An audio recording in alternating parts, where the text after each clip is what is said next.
Assalamualaikum warahmatullahi wabarakatuh. Perkenalkan, nama saya Muhammad Bagus Fatoni. Di sini saya akan mempresentasikan hasil tugas saya untuk memenuhi ujian akhir semester mata kuliah keandalan dan kualitas.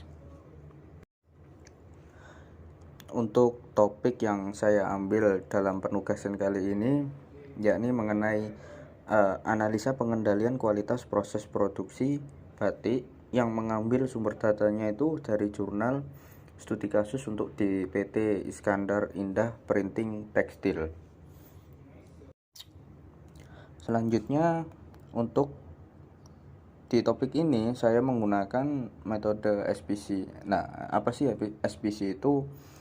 SPC itu Statistical Process Control. Nah, teknik yang digunakan dalam penyelesaian masalah untuk memonitor, mengendalikan, serta menganalisis, mengelola, dan memperbaiki produk proses menggunakan metode statistik.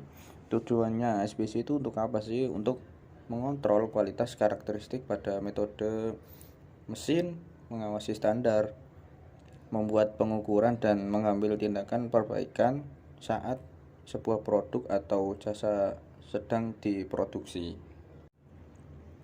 Selanjutnya, di metode SPC tadi ada beberapa tools untuk pengendalian kualitasnya,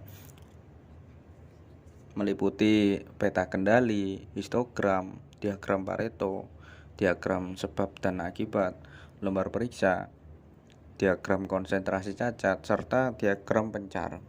Nah, untuk tools yang tadi itu memiliki tujuan tersendiri dalam pengendalian kualitas. Apa sih tujuannya? Yang pertama, agar biaya inspeksi dapat menjadi sekecil mungkin. Yang kedua, agar hasil produksi atau barang yang diproduksi itu dapat mencapai standar kualitas yang telah ditetapkan. Yang ketiga, agar biaya produksi menjadi serendah mungkin. Yang keempat, agar biaya desain dari produk dan proses yang menggunakan kualitas produksi tertentu dapat menjadi sekecil mungkin. Jadi untuk secara keseluruhan, tujuan pengendalian kualitas agar meminimalisir biaya dengan mengangkat kualitasnya. Nah, masuk dalam rumusan masalah yang saya angkat, yakni defek apa saja sih yang mempengaruhi kecacatan pada produksi di PT Iskandar Indah Printing Tekstil ini. Kemudian defek apa ya yang terbesar dalam mempengaruhi terjadinya cacat pada proses produksi perusahaan. Yang ketiga, bagaimana upaya atau mitigasi yang dibutuhkan perusahaan agar mengurangi kecacatan saat proses produksi batik. Nah, dalam topik ini terdapat flowchart untuk metodologi penelitiannya. Yang pertama yakni observasi lapangan dan wawancara, kemudian perumusan masalah dan penentuan tujuan penelitian, kemudian masuk ke tinjauan literatur, kemudian pengumpulan dan pengolahan data. Ini yakni pengumpulan datanya itu data sekunder mengenai defek-defek cacat apa saja yang diperoleh dari bulan Juli sampai September 2016. Lalu kemudian diolah datanya melalui software Microsoft Excel yang meliputi perhitungan LC, UCL, LCL, kemudian serta pembuatan peta kontrol. Lalu masuk di analisis datanya melalui analisis diagram sebab akibat, kemudian dihasilkan kesimpulan dan saran. Untuk masuk pengolahan dan pengumpulan data ini telah muncul atau didapatkan data cacat bulan Juli sampai September 2016. Mulai dari gambar kiri itu meliputi jenis cacat sampai F-nya sampai jumlahnya. Lalu yang di tengah terdapat rekap cacat bulan Agustus, mulai dari jenis cacatnya meliputi C1, C2, C3, C4 sampai C9. Kemudian didapatkan jumlahnya. Kemudian di bulan September mulai dari C1 sampai C9 sama, diketahui jumlahnya juga. Nanti akan diolah di Microsoft Excel untuk mengetahui perhitungan akumulasi presentasi cacat dari bulan Juli sampai September 2016. Nah, telah ditampilkan untuk hasil perhitungan menggunakan Microsoft Excel, perhitungan akumulasi presentasi cacat dari bulan Juli sampai September 2016. Nah, untuk jenis cacatnya C1 sampai C9 di total, kemudian total produksinya sebanyak 6.250, kemudian dihasilkan presentasi serta akumulasi presentasinya. Nah, untuk perhitungan presentasi, caranya itu meliputi total cacat dibagi total produksi dikalikan 100%. Serta nanti akan dihasilkan presentasinya. Kemudian kalau masalah akumulasi presentasi cacatnya itu mulai dari presentasi C1 ditambah presentasi C2 ditambah presentasi C3, nanti terdapat ketemu hasilnya akumulasi presentasinya.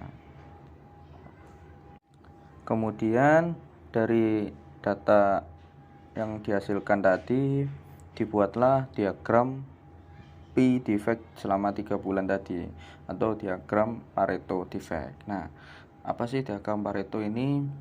Jadi diagram Pareto ini untuk mengetahui pengaruh, seberapa pengaruhnya defect yang terjadi selama proses produksi batik di PT Iskandar Indah Printing Tekstil. Jadi diagram Pareto ini merupakan salah satu alat pengendali dari kualitas. Langkah selanjutnya yakni pembuatan control chart menggunakan Microsoft Excel. Nah, setelah didapatkan hasil diagram Pareto tadi, bahwasanya defect tebal adalah cacat terbesar yang timbul selama 3 bulan. Maka dari itu dilakukan perhitungan presentasi defect tebal dengan membandingkan kapasitas produksi tiap minggunya selama 12 periode pada rentang bulan Juli sampai September 2016. Nah, berikut hasil dari perhitungan kontrol chartnya.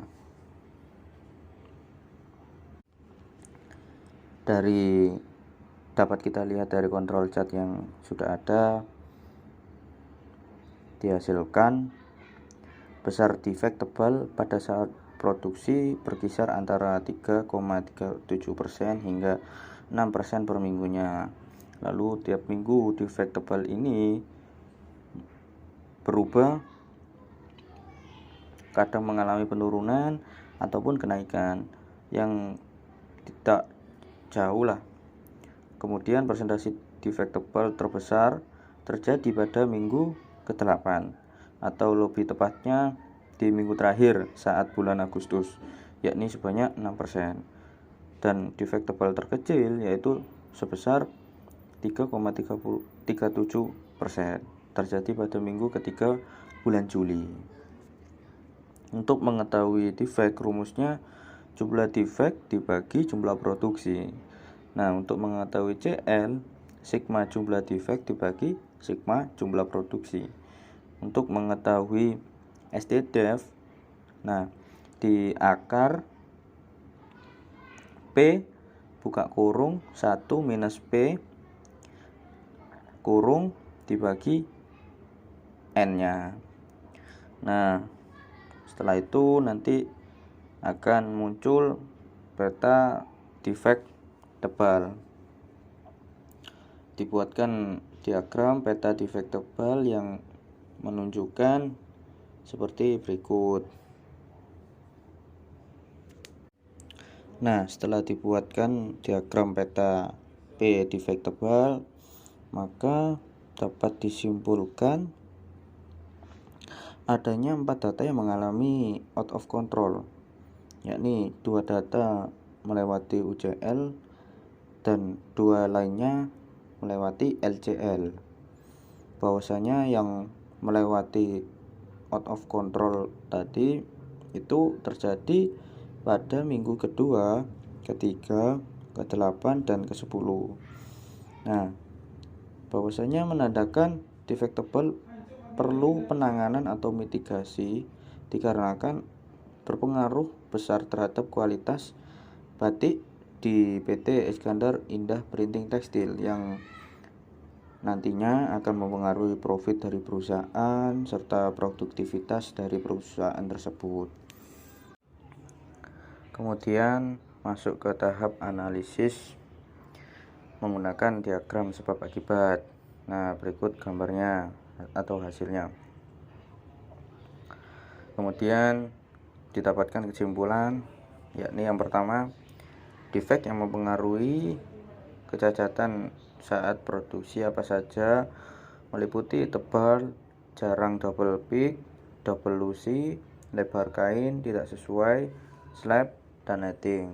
Yang kedua, defect yang terbesar dalam mempengaruhi terjadinya kecacatan pada proses produksi batik di PT Iskandar Indah Printing Tekstil ini dapat dilihat dari hasil pengolahan cacat diagram Pareto tadi, bahwasanya sebanyak 24,93% produk mengalami cacat dan 75,7% produk yang bebas cacat. Kemudian yang ketiga, mitigasi yang perlu dilakukan demi mencegahnya kecacatan proses produksi, yakni meliputi pengaturan waktu lembur serta penggunaan alat bantu mata untuk operator.